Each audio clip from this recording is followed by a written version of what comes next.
Alright, so I wanted to go ahead and do a quick and dirty video on my IBM Aptiva build. And on first inspection you think, wow, cool, sweet DOS box, bro. Not really. I found this thing at a recycling center about 2 months ago, and the guy, he's a small business and he hates having to hold, allocate all this space for recycled, for, electronics for recycling, which he has to do since he sells electronics. So he was happy to give me a bunch of stuff, take it off his hands, so he doesn't have to have it sitting around. Picked this up, and I'm gonna do another video on this sometime. Picked up that little guy there, a little 10-inch color TV, which I turned into a Chromecast box, which actually has been living at our dinner table for the past month or so. Okay, but back to this. I wanted to keep this thing all original, from what you see from the front, not much you can do about the back. But basically, this used a proprietary motherboard that you're not going to just take new guts and stick them in there. I wish it was that easy, but I'm kind of glad that it wasn't, because it turned out to be a really awesome, project over the past couple of, about a month or so I've been working on this thing. So before I flip it around, I just want to give a disclaimer. I understand old computers like this surviving this long, it's a shame to rip them apart. I think it's a shame to rip them apart and hack them up and not do a very good job of what you're doing, but I think and also, hopefully it doesn't work, as this one did not work. The motherboard, it wouldn't post, so I assume it was the motherboard because the power supply was providing power. So anyway, here we go. I'm gonna flip it around, and I don't want to give all the vintage computer guys the willies, but yeah, there it is on the back. It's looking very different than when it started 2 months ago, or when it was originally built in 1995. That came out awesome. That is a complete cut out the back, weld in some 16 gauge steel, and grind it all down, file it down, and then paint it. That was a lot of work. So I'm really glad that came out looking so awesome. So aside from that, the back there, it looks original, which was my intent. I love the build of this cabinet as well. It's or this case. It's 16 gauge steel all the way around. That's the outer shell that slides off, and then the inner skeleton is, again, it's 16 gauge steel, so it's pretty heavy all on its own. On the front we have an exposed floppy drive. I didn't care about something like that a few years ago, but you don't see them anymore. Now it's suddenly, it's something you remember. I remember, at least from my childhood. You had to deal with these things all the time, so I wanted to keep that original. I didn't want to put some stupid, cheap card reader in there. I wanted to have that there, and I wanted it to function. I didn't want it to just, I could have got a USB adapter and made it actually work, and you could, use the discs. Great, but they're 1 megabyte, 1.44 megabytes, so you can put some text files on there essentially, and it's just more of a novelty to have it working. And yes, they make really awesome sounds. It doesn't do that anymore. Behind here, I didn't want to modify the factory blanking plates. These computers are sort of hard to find, and it's even harder just to find separate pieces, so I didn't want to harm anything. I didn't want to put some cheap bay adapter in here with a bunch of card readers I'll never use. I just use SD cards pretty much. I got a DVD drive out of a HP computer, and I figured that was better to mod that, so I put a USB 3.0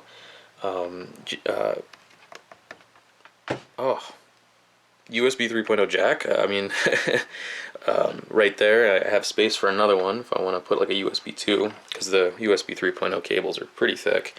They're shielded. And then I got front audio connections right there, which I will utilize at some point, because I didn't know you could actually use the microphone jack as a line input, which would be really awesome for transferring vinyl or whatever else I want to, tapes and all kinds of stuff.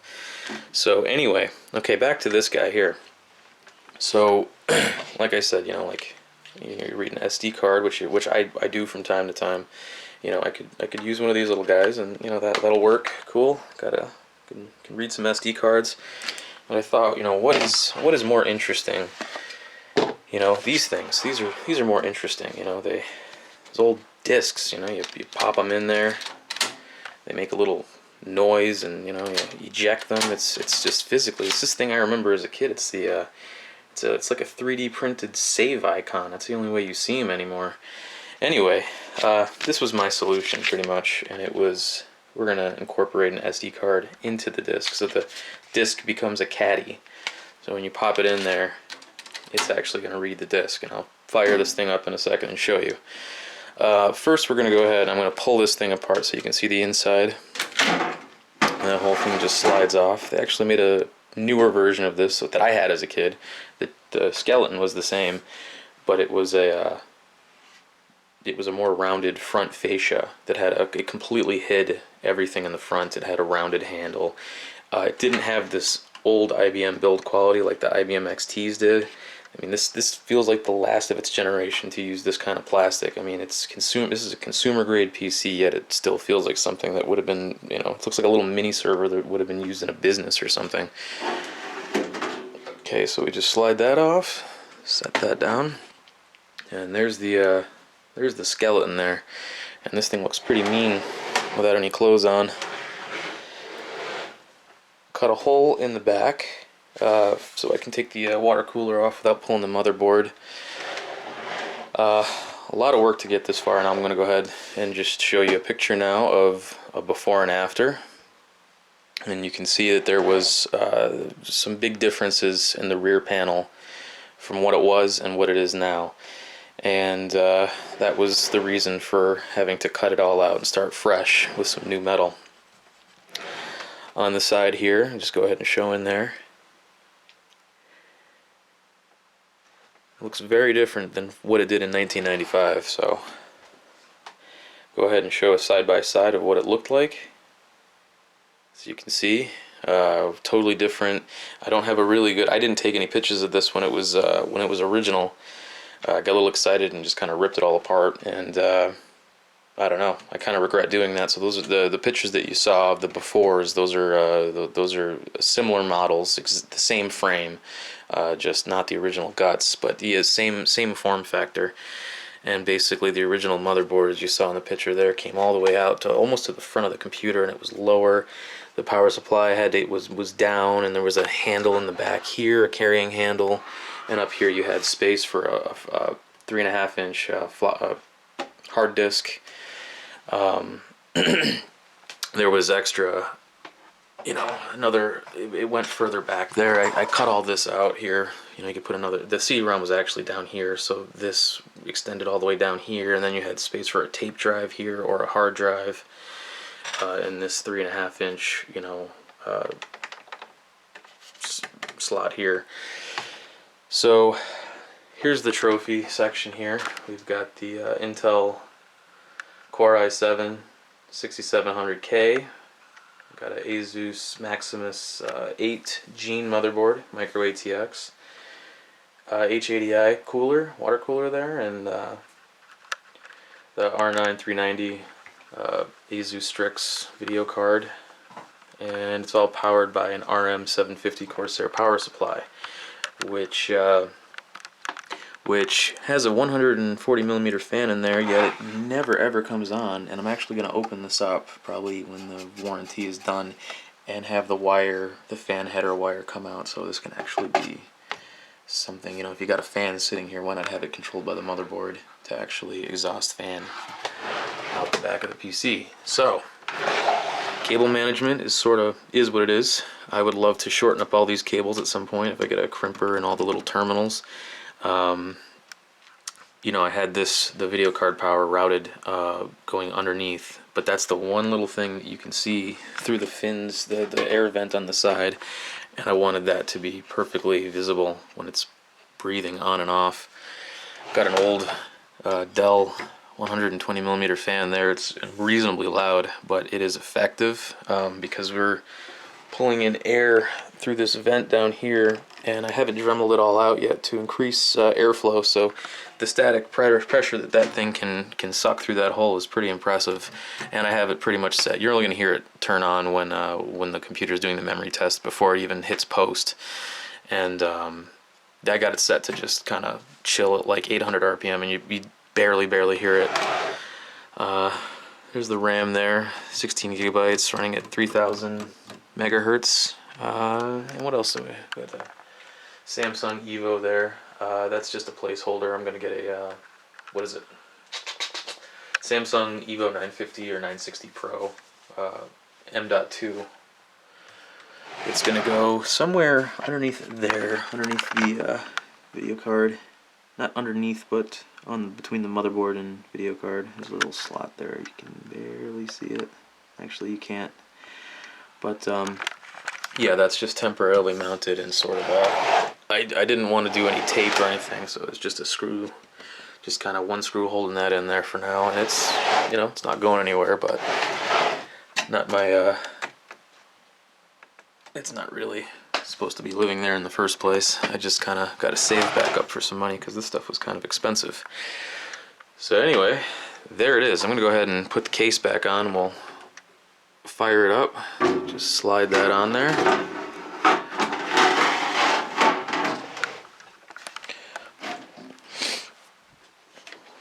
So plug everything back in.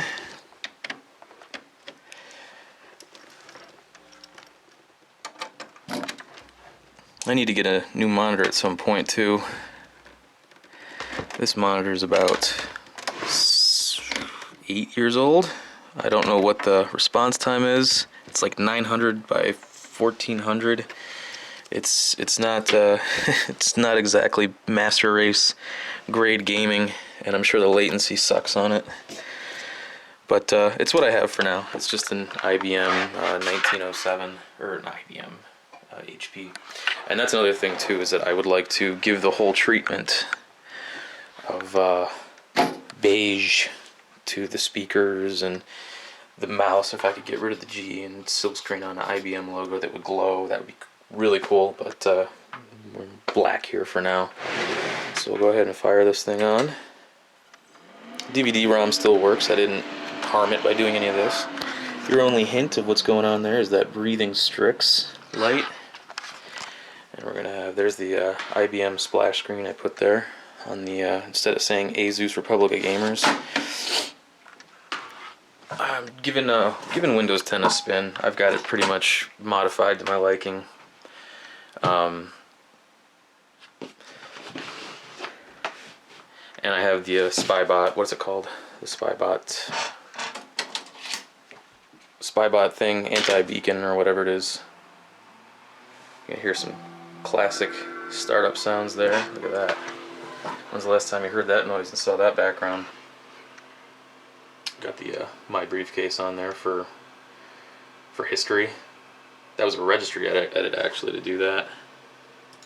Just gotta right click, new folder, or briefcase right there. Okay. So we'll go ahead and I will demonstrate my favorite part of this whole build, which is this guy right here. Move the computer a little closer. Get the monitor in frame as well. So you just pop it in there. There you go. There's an autoplay, and you can see got Kung Fury here. And you will see it. Oops. I actually did do a little remapping of the keys, so there's volume there. I still go for the Logitech volume. Anyway, so you see it, there you go, it's pulling data. Which is really awesome to have that thing functional. So I'm gonna go ahead and pull that, and you'll watch VLC is gonna have an error because I just pulled the source media out of there. So to me, that's just awesome. You know, it's the real deal. It's like some sort of, I feel like a hipster actually. I mean, yes, that's exactly what's going on. And I cut out a few more discs. This one, this is the 8 gig. Yeah, go ahead and pop that in there.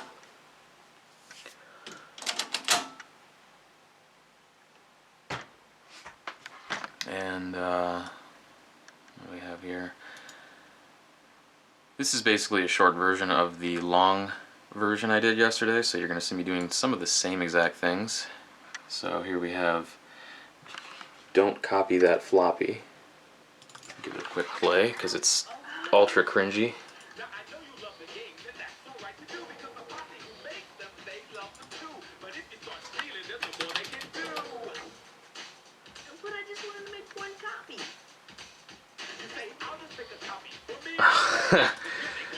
So anyway, let's go back down to that. I'll just drag it right onto the desktop there, and I've just copied the floppy. So yeah, it's that's just my favorite thing of this whole thing, and this is supposed to be my favorite disc, but unfortunately I have to have Amazon send me another 120 gigabyte, 128 gigabyte SD card, but this one is very flaky and it doesn't like to work all the time, and it just worked, so that's cool. I got another copy of Don't Copy That Floppy on there and some other stuff, but it's, I think my favorite part is to go into my computer there, and you go ahead and you see the disk icon, 3.5-inch floppy disk A, 116 gigabytes free of 118, and that's a 128 gigabyte SD card. But man, is that cool to see that much data. So my favorite part right there, totally awesome.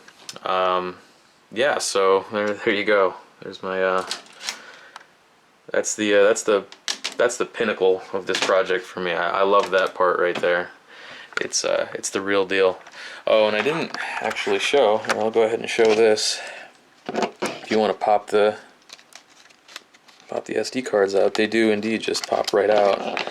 You can take them in and out like that, so it's not a big deal. So you're just using the floppy disk as a caddy, sort of like old CD-ROMs from the early 90s. You actually had to put the CD-ROM into a sort of a case like this. It looked like a jewel case, and you'd close it, and then you could insert it into the CD-ROM because the CD-ROM didn't have a tray that came out. So yeah, that's all that's going on there, is just hollowed out SD card shapes with a razor, and it just pops in there. I mean, the dust cover doesn't sit high or weird or anything like that. So this one looks cool because of the SD. This is a micro SD card in here, into an adapter, so it's actually black, and this one really looks inconspicuous. Like you wouldn't know unless you opened it up. So yeah, that's pretty much it.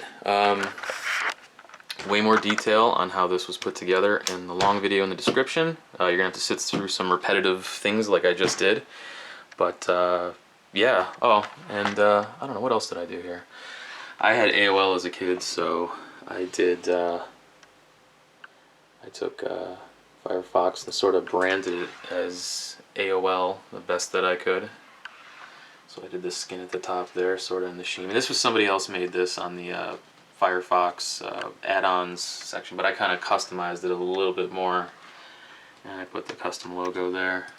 And the Windows 10, you know, it's an improvement on Windows 8's Metro start button thing, 8.1, but it's still not as great as, you know, installing Classic Shell, which gives you pretty much the ability to customize the start menu to any way that you want.